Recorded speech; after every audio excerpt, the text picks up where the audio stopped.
প্রথম রুটিন বানাতে গেলে প্রায় 3 থেকে 4 ঘন্টা বা একটা দিন ম্যাক্সিমাম লাগছে। এখান থেকে আরো এই রকমের জিনিস বোঝা যায়। টোটাল বাংলা ক্লাস কটা আছে সেটা যদি দেখতে চাই, কোনোটা যদি পরিবর্তন করতে হয়, তাহলে সকল টিচারদের মধ্যে সমানভাবে সুন্দরভাবে ডিস্ট্রিবিউট করা সম্ভব। প্রতিদিনের জন্য প্রভিশনাল রুটিন করা। যে কোনো টিচারের স্ট্যাটাস দেখতে গেলে, একটা স্কুলে যে কোনো পরীক্ষা নিতে গেলে সেই খাতাগুলো ডিস্ট্রিবিউট করতে হবে টিচারদের মধ্যে। এক্সাম ডিউটিতে কোন কোন টিচার কোন কোন ঘরে ডিউটি দেবে, এই অ্যালটমেন্টটা করতে গেলে স্ক্রিনে দেওয়া নাম্বারে যোগাযোগ করুন।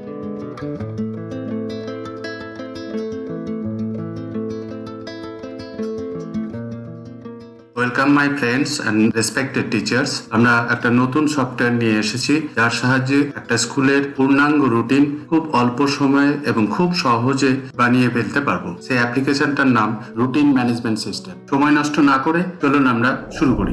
এই অ্যাপের প্রত্যেকটা পার্টকে পুঙ্খানুপুঙ্খভাবে শিখতে গেলে আলাদা আলাদা ভাবে টিউটোরিয়াল ভিডিও ইউটিউবে দেওয়া আছে, আপনারা সেইখান থেকে দেখে নিতে পারবেন। এই ভিডিওতে রুটিন ফরমেশনের পার্মানেন্ট ডেটা এন্ট্রির পার্ট 2 বিষয়ে আলোচনা করা হয়েছে। ভিডিওটি যথেষ্ট বড় হলেও স্কিপ না করে প্রতিটি অংশ নিখুঁতভাবে দেখুন। পার্মানেন্ট ডেটা এন্ট্রির পার্ট 1 এর সব কাজ শেষ হয়ে গেলে আমরা পার্ট 2 এর কাজ করব। এই পার্ট 2 তে এই কাজটা একটু সময় লাগবে। এটা করতে গেলে এই ক্লাস ডিস্ট্রিবিউশন উইথ টিচার এখানে ক্লিক করতে হবে, তাহলে একটা বড় উইন্ডো খুলবে। এই বড় উইন্ডোতে ডিস্ট্রিবিউশন বাটনে ক্লিক করলে আরেকটা বড় উইন্ডো খুলবে। এখানে আমাকে সব কাজ করতে হবে। শুরু করতে গেলে স্টার্ট বাটনে ক্লিক করব, তাহলে একটা মেসেজ পাবো যেখানে আমাকে বলছে যে এটা করার আগে পার্ট 1 এর সব কাজ আপনি ভেরিফাই করেছেন কিনা বা সেটা সেভ করে এসেছেন কিনা। যদি ইয়েস হয় তাহলে ওকে। এবার আমরা দেখে নেব কি কি ক্লাসে টিচার অ্যালটমেন্ট করতে হবে। তো সেইটা দেখতে গেলে আমরা যদি শো ফ্রম স্টোরেজ এখানে ক্লিক করি, তাহলে আমরা দেখতে পাবো কোনো টিচারেরই একটাও ক্লাস অ্যালট করা হয়নি বা কোনো ক্লাসে 12 সায়েন্স বেঙ্গলি তাতে কোনো টিচার অ্যালটমেন্ট করা হয়নি, এটা আমাকে দেখায়। এরপরে ক্লাস টিচার আমাদের ঠিক করতে হবে, তাই এই বাটনটায় ক্লিক করব, তাহলে একটা উইন্ডো খুলবে যেখানে এই ক্লাস বলে যেটা লেখা আছে তার নিচে আমাকে ক্লাস সিলেক্ট করতে হবে। 12 সায়েন্সে সেই টিচারকে অ্যালট করতে চাইছি, ধরুন দীনবন্ধু কর, তাকে সিলেক্ট করব। তারপরে তার যে সাবজেক্ট বেঙ্গলি সেটা সিলেক্ট করব এবং সেই টিচার 12 সায়েন্সে 3 দিন প্রথম ক্লাস নেবে আর বাকি 3 দিন অন্য কোনো টিচার নেবে। পরে আমরা accept as a class teacher click করলে আমরা এখানে দেখতে পাবো class teacher of 12 science D K 3টে ক্লাস।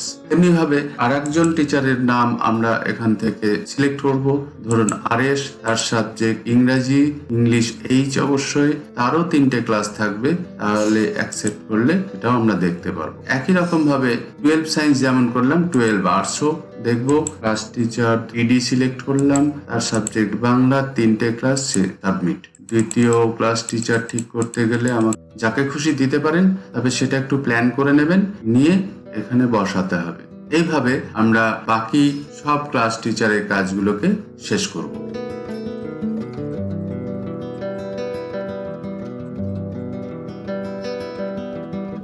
এইভাবে সব ক্লাস টিচার এন্ট্রি হয়ে গেলে আপনি এইখানে ক্লিক করলেই দেখতে পারবেন কোন কোন টিচার কোন কোন ক্লাসে কটা করে ক্লাস পেয়েছে, বা এখান থেকেও দেখতে পারবেন ক্লাস ওয়াইজ 12 সায়েন্সে কে ক্লাস টিচার হয়েছে। এরপরে ক্লাস টিচারের অ্যালটমেন্টটা সেভ করে রাখতে গেলে এই জায়গাটায় স্টোর ক্লাস টিচার, এখানে একটা ক্লিক করলে স্টোর হয়ে থাকবে, পরে আবার ইউজ করা যাবে। তো ক্লাস টিচারের কাজ শেষ হয়েছে।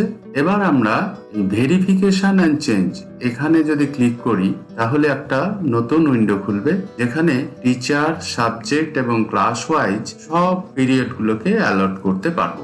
তো চলুন আমি এক এক করে করার চেষ্টা করি। ধরুন 12 সায়েন্স, এখানে 12 সায়েন্স ক্লিক করলেই আমরা 12 সায়েন্সের কি কি ক্লাস আছে সেগুলো আমরা দেখতে পাবো। তার মধ্যে এই 12 সায়েন্সের বাংলা ডিকে ক্লাস টিচার 3টে পিরিয়ড, ইংলিশ আরএস 3টে পিরিয়ড, এই কটা মাত্র অ্যালট হয়েছে। এবার বাদ বাকিগুলো অ্যালট করতে গেলে এই লিস্টটায় ডবল ক্লিক করবেন, সিলেক্ট করুন, ডবল ক্লিক করুন, তাহলে ওটা এখানে চলে আসবে। এখানে 12 সায়েন্স বাংলায় ডিকের 3টে ক্লাস দেওয়া আছে, মোট আছে 6টা। পুরো ক্লাসে 41টা ক্লাস আছে, যে এখানে লেখা আছে। তো বাংলা ক্লাসের 6টার মধ্যে 3টে ডিকে কে দেওয়া হয়েছে আর 3টে কাউকে দিতে হবে। তো এখানে একটা ক্লিক দেবেন, তাহলে দেখবেন ক্লাস টিচার সিলেক্ট হবে। তো তো আমি এখানে যার নাম দিতে চাইছি তাকে তো ক্লাস টিচার হিসেবে রাখতে চাইছি না, তো এটাকে অফ করে দিন। তারপরে এই লিস্ট থেকে আপনি সিলেক্ট করুন কার নাম দিতে চাইছি। ধরুন আমি জানি বাংলার টিচার এমকেএস কে 3টে ক্লাস দিলাম এবং অ্যাকসেপ্ট করে নিলাম। আমি এটা এখানে দেখতে পাবো 12 সায়েন্স বাংলার মোট 6টা ক্লাস, তার মধ্যে 3টে ডিকে 3টে এমকেএস কে দেওয়া হয়েছে, তাহলে বাকি থাকলো 0। তেমনি একইভাবে ইংলিশে যদি যাই তাহলে এখানে দুটো ক্লিক করে নেব, এখান থেকে সিলেক্ট করব এসডি, আমি 3টে ক্লাস দিলাম, মানে অ্যাকসেপ্ট। এখানে মনে রাখবেন যখনই আমি এখানে ক্লিক করব, যেহেতু আমি একটা ফিজিক্সের ক্লাস করছি, তখনই এই 12 সায়েন্স ফিজিক্সের যেসব টিচারগুলো অ্যাভেলেবেল আমাদের স্কুলে আছে সেই টিচারের নামগুলোই আগে আসবে, তারপরে সব নামগুলোই আসবে। যা খুশি আপনি সিলেক্ট করতে পারেন। তবে আমি জানি টিসি এবং এএএম ফিজিক্সের টিচার। এখানে একটা জিনিস খেয়াল করার আছে, এখানে ফিজিক্স যেহেতু প্র্যাকটিক্যাল সাবজেক্ট, এএএম 4টে ক্লাসের মধ্যে 2টো প্র্যাকটিক্যাল নেবে, 2টো থিওরি নেবে, আর টিসি শুধুমাত্র থিওরি নেবে। মোট 6টা ক্লাস অ্যাকসেপ্ট। একইভাবে কেমিস্ট্রি করব। এইভাবে 12 সায়েন্সের সব ক্লাস অ্যালট হয়ে গেলে আমরা 11 আর্টসে যাব। 11 আর্টসে একই রকম ভাবে ক্লিক করব, এখান থেকে নাম সিলেক্ট করব, দেন এগিয়ে যাব। এইভাবে সব ক্লাসের এন্ট্রি হয়ে গেলে আমরা কি করলাম সেটা যদি একবারে দেখতে চাই, তাহলে আমরা এইখানে শো ফ্রম স্টোরেজ এখানে ক্লিক করলে সব একবারে আমি দেখতে পাই। আবার যদি দেখতে চাই যে কিছু ক্লাস বাদ পড়ে গেল কিনা, তাহলে আমরা শো ইনকমপ্লিট ডিস্ট্রিবিউশন এখানে ক্লিক করলে যেগুলো হয়নি সেগুলো আমাকে দেখিয়ে দেবে একবার। এই যে এতগুলো ক্লাস হয়নি, 6 এর একটা ক্লাসে গন্ডগোল আছে, 5 এর ক্লাস কারোরই করা হয়নি। যদি 5 এর ক্লাস করা না হয়ে থাকে তাহলে এখান থেকে আমি 5 এর ক্লাসটা করার চেষ্টা করি। 5B সব ক্লাস চলে এসছে, এক এক করে করতে থাকি। শেষের দিকের ক্লাসগুলোকে ডিস্ট্রিবিউট করতে গেলে আমরা একটা জিনিস খেয়াল করব, এই যে লিস্টটা দেখছেন এইখানে প্রত্যেকটা টিচারের টোটাল কতগুলো করে ক্লাস দেওয়া হয়েছে সেটা লেখা আছে। এটাকে লক্ষ্য রেখে কাকে ক্লাস দেব সেটা আমরা ঠিক করব। দেখুন এখানে 5Bর বাংলা ক্লাস করতে চাইছি, RJS এর মাত্র 13টা ক্লাস, তাহলে RJS কে এখানে সিলেক্ট করি। RJS কে আমি ধরুন 4টে ক্লাস দিই, মোট 7টা ক্লাস আছে, তাহলে আরো 3টে ক্লাস কাউকে দিতে হবে। ARBর মাত্র 8টা ক্লাস হয়েছে, তাহলে ARB 3টে ক্লাস করে নেব। ইংরেজির এখন জেসির 15টা ক্লাস, তাহলে জেসি কে 3টে ক্লাস দিলাম। এডির 15টা ক্লাস, 3টে ক্লাস, তাহলে 3 আর 3 6টা হয়েছে, কিন্তু 8টা আছে, অতএব আরো একজনের লাগবে।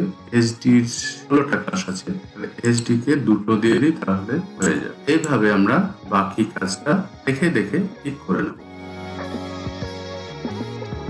ক্লাস 5B এর ক্লাস এভাবে শেষ হওয়ার পরে আমরা একবার দেখে নেব টোটাল কি হয়েছে বা কি বাকি আছে। এটা একটু লক্ষ্য করলে দেখবেন যে মোট ক্লাস আছে 7টা, কিন্তু অ্যালট করা হয়েছে 4টে, আর 2টো 6টা, 7টা 8টা হয়ে গেছে, তাই -1 এসছে, মানে একটা ক্লাস অতিরিক্ত হয়েছে। কাজে একটা কমাতে হবে। এই কমাতে গেলে কার কমাবো এর মধ্যে থেকেই আমাকে সিলেক্ট করতে হবে। তো আমরা যদি দেখি, দেখুন ডিকের 19টা ক্লাস হয়ে গেছে, তাহলে ডিকে কে কমানোই ভালো। ডিকের একটা করে দিই, তাহলে তাও দেখতে পাওয়া যাবে না ইনকমপ্লিট, অতএব কমপ্লিট হয়ে গেছে। আমরা যদি লক্ষ্য করি এইখানে যে কারো ক্লাস বাড়াতে হবে, ধরুন এলআর এর একটা ক্লাস বাড়াবো, এলআর এর কোন ক্লাস বাড়াবো, কি কি ক্লাস আছে তার যদি ডবল ক্লিক করি, তাহলে আমরা এলআর এর এই সব ক্লাসগুলোকে দেখতে পাবো। এলআর এর 7B এর 4টে ক্লাস আছে, এরকম ভাবে সবগুলো এলআর এর ক্লাস দেখতে পাবো। আমরা যে কোনো একটা ক্লাস ধরুন বাড়াতে চাইছি, ধরুন 7B থেকেই বাড়াতে চাইছি, তাহলে এখানে ডবল ক্লিক করব। এখানে এলআর এর যে 4টে ক্লাস আছে, এখানে আমি ধরুন 5টা ক্লাস করে দিলাম, অ্যাকসেপ্ট করে নিই।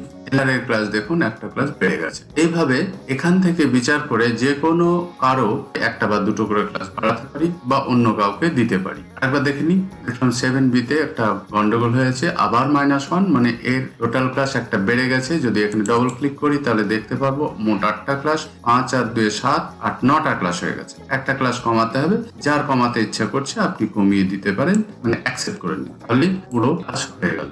এখানে যত কাজ আমরা করলাম সব ক্লাসগুলোকে যদি আমরা রেখে দিতে চাই, পরে আবার ইউজ করব এই জন্য, তাহলে সেভ ফর নেক্সট টাইম, তাহলে এখানে ক্লিক করলে সেভ সাকসেসফুল। ওকে, এখানকার কাজ শেষ হয়ে গেছে। এরপরে এই যে অ্যারেঞ্জমেন্ট গুলো আমরা করলাম, এই ডেটাগুলোকে ফাইনালি নেওয়ার জন্য আমরা এখানে ক্লিক করব। Do want to save, save তো করাই আছে, ইয়েস বললেও চলবে, ক্যান্সেল করলেও চলবে। যেহেতু আমি আগে করে রেখেছি, যদি ভুলে যাই তাহলে আমাকে একটা রিমাইন্ডার দেবে যে সেভ করতে চাইছেন কিনা। তো ওকে ক্লিক করলাম, সেভ করা হয়ে গেছে। এখানকার কাজ সম্পূর্ণ শেষ হয়ে গেছে। আমরা এক্সিট করি। এক্সিট করলে পার্ট 2 এর কাজ সম্পূর্ণ শেষ হলে সেভ পার্ট 2 ক্লিক করব। শেষ হয়েছে। ভিডিওটা এতদূর অবধি দেখার জন্য প্রত্যেককে আমার আন্তরিক শুভেচ্ছা, ভালোবাসা এবং অভিনন্দন রইল। শিক্ষার স্বার্থে ভিডিওটি লাইক করুন, অনেক অনেক শেয়ার করুন এবং পরবর্তী আরো অনেক ভিডিও পেতে সাবস্ক্রাইব করে রাখুন এবং যারা ইন্টারেস্টেড তারা স্ক্রিনে দেওয়া নাম্বারে যোগাযোগ করুন। ধন্যবাদ।